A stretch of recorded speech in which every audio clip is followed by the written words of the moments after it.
झारखंड के जमशेदपुर से बड़ी खबर निकलकर सामने आ रही है, जहां बाढ़ बारिश में फंसे हुए बच्चों का रेस्क्यू किया गया है। 162 बच्चों का सुरक्षित रेस्क्यू किया गया। जमशेदपुर के कोतवाली थाना क्षेत्र का यह पूरा मामला बताया जा रहा है, जहां 162 बच्चों का सुरक्षित रेस्क्यू किया गया है। ये बड़ा रेस्क्यू अभियान चलाया गया और सभी बच्चों का सुरक्षित रेस्क्यू किया गया। ये बड़ी खबर निकलकर सामने आ रही है। जमशेदपुर के कोतवाली थाना क्षेत्र का ये पूरा मामला जो है वो बताया जा रहा है, जहां पर 162 बच्चों का रेस्क्यू किया गया है और सफल रेस्क्यू ये बच्चों का किया गया। ये बड़ी खबर जिस तरीके से निकलकर सामने आ रही है, सभी बच्चों का सफल रेस्क्यू किया गया है। 162 बच्चों का सुरक्षित रेस्क्यू किया गया, जिसकी तस्वीरें भी आपके स्क्रीन पर। रात हम लोगों के ग्रामीण क्षेत्र में पूर्वी सिंहभूम जिले के काफी अधिक मात्रा में बारिश हुई, जिसके चलते कोवाली थाना क्षेत्र अंतर्गत एक आवासीय विद्यालय है, लवकुश आवासीय विद्यालय, जिसमें धीरे धीरे पानी भरने लगा था। इस सिचुएशन में लगभग 5:30 बजे के आसपास थाना प्रभारी का हमारे पास कॉल आया। उसके उपरांत हम लोग ने तुरंत से अपने जो हम लोग का आपदा प्रबंधन प्रणाली है उसको एक्टिवेट किया। हम लोगों ने अपना पुलिस लाइन से रस्सी और जो हम लोग की लाइफ जैकेट्स थी उसको रशिंग करवाया और जो डीसी सर से कोऑर्डिनेट करके हम लोगों ने एनडीआरएफ के लिए रिक्वेजिशन भी भेज दिया था।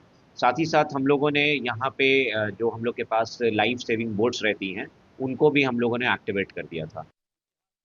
इस बीच जमशेदपुर से हमारे सहयोगी मनीष मेहता जुड़ गए हैं, उनका रुख करेंगे अपडेट्स के लिए। मनीष, अगर बात की जाए इस पूरे रेस्क्यू ऑपरेशन को लेकर, तो किस तरह से ये पूरा रेस्क्यू ऑपरेशन चलाया गया, जिसमें 162 बच्चों को बचाया गया?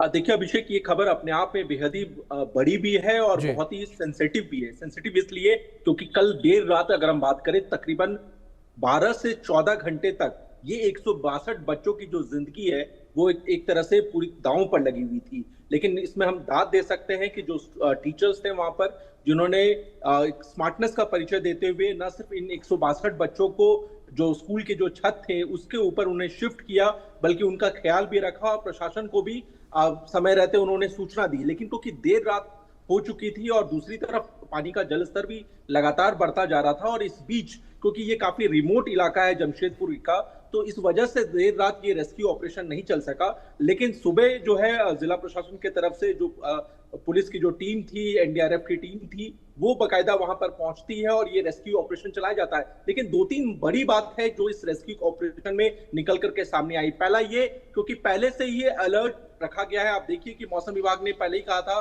कि ऑरेंज अलर्ट रांची के साथ साथ जमशेदपुर और चाईबासा, सरायकेला जिले के लिए जारी किया हुआ था। इसके बावजूद ऐसे इलाके जहां पर जल जमाव होता है, और उसमें से ये एक जगह थी जहां पर ये बच्चे फंसे हुए थे, तो ऐसे में एहतियात के तौर पर इन बच्चों को पहले क्यों नहीं शिफ्ट किया गया, ये अपने आप में एक बड़ा सवाल है। दूसरा बड़ा सवाल ये है कि आप ये देखिए कि रेस्क्यू ऑपरेशन तो चलाया गया है, लेकिन 12 से 14 घंटे तक पूरी रात ये छोटे छोटे बच्चे जो आप स्क्रीन पर देख रहे हैं, जो रस्सियों के सहारे पार कर रहे हैं, बाकायदा पानी का जलस्तर भी लगातार बढ़ता जा रहा था, लेकिन इसके बावजूद 12 घंटे से ज्यादा देर तक वो फंसे रहे। नीचे आप सोचिए कि स्कूल की बिल्डिंग के चारों तरफ पानी भर चुका था, जैसा ऋषभ गर्ग जो कि एसपी हैं वो भी बता रहे हैं, वो साफ कह रहे हैं कि पानी का जलस्तर लगातार बढ़ रहा था। और आप सोचिए कि ये 12 घंटे तक बच्चों के ऊपर क्या बीता होगा। लेकिन इन सब के बीच जो पॉजिटिव खबर है वो ये कि बच्चों को सकुशल रेस्क्यू कर लिया गया है। लेकिन जो तस्वीरें सामने आई है वो काफी भयावह है, और इस तरह के कई और भी इलाके हैं जहां प्रशासन को जो पहले से ही काफी सेंसिटिव माने जा रहे, जैसे हमने कल देर रात रांची में भी देखा कि रांची के डीसी भी निकले और जो जल भराव वाले क्षेत्र है वहां का उन्होंने रेस्क्यू मुआयना किया और डायरेक्शंस दिए। तो इस तरह के डायरेक्शंस दूसरे डिस्ट्रिक्ट में भी देखने को मिलने चाहिए, और जो इस तरह के सेंसिटिव एरिया है वहां पर पहले ही से ही बच्चों को शिफ्ट किया जाना चाहिए, या फिर लोगों को आप एक एहतियात जारी करें। क्योंकि इस तरह की तस्वीर जो सामने आई है, आप ये सोचिए कि अगर यहां पर कोई बड़ी घटना घटती तो उसके लिए जिम्मेदार कौन होता। अभिषेक जी बिल्कुल मनीष, जाहिर तौर पर जिस तरीके से आपने जिक्र किया, अगर बड़ी घटना कोई घट जाती तो उसकी जिम्मेदारी आखिर कौन लेता। मनीष, दूसरी ओर जो परिवार के लोग हैं, जिस तरीके से 162 बच्चों का रेस्क्यू यहां पर किया गया, उन परिवारों ने क्या कुछ कहा? क्या उन्होंने राहत की सांस ली, या किस तरीके से उन्होंने जो प्रशासनिक अमला है उसके ऊपर आरोप लगाए कि अगर प्रशासनिक अमला पहले से ही मुस्तैद रहता तो शायद इतने बड़े रेस्क्यू ऑपरेशन की जरूरत ही ना पड़ती?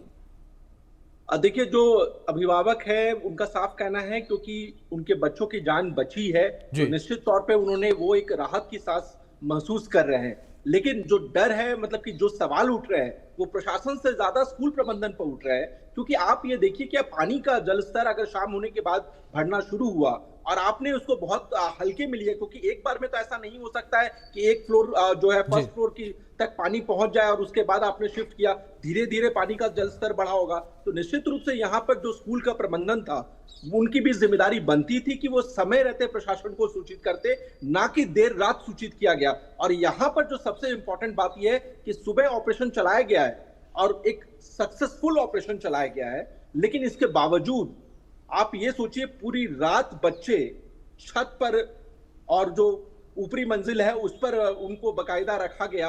अगर पानी का जलस्तर और बढ़ता या कोई घटना घट जाती तब ऐसी स्थिति में प्रशासन क्या सुबह होने तक का इंतजार करती? ये एक अपने आप में एक बड़ा सवाल है कि अगर आपको सूचना मिली तो आपने इमीडिएट रिस्पॉन्स क्यों नहीं दिया? क्योंकि ये छोटे बच्चे थे, कोई बड़े वयस्क व्यक्ति नहीं थे। तो ऐसे में सवाल बहुत सारे हैं जिसका जवाब जो है जमशेदपुर जिला प्रशासन को भी देना पड़ेगा, स्कूल प्रबंधन को भी देना पड़ेगा। लेकिन इन सब के बीच जो पॉजिटिव खबर है वो ये तमाम 162 बच्चे पूरी तरह से कुशल है, सेफ है और उनका बकायदा जो एक सक्सेसफुल रेस्क्यू जो है वो किया गया है। लेकिन और जो तस्वीरें आप स्क्रीन पर देख भी रहे हैं कि कैसे एक लाइन से आप ड्रोन शॉट्स देख रहे हैं, कैसे लाइन से 162 बच्चों को बीच पानी के बीच से रस्सी के सहारे जो है निकाला जा रहा है। बिल्कुल मनीष, जाहिर तौर पर एक बड़ा रेस्क्यू ऑपरेशन जो कि सफल रहा और 162 जिंदगियां बचा ली गई। फिलहाल बहुत शुक्रिया जुड़ने के लिए और अपडेट्स के लिए।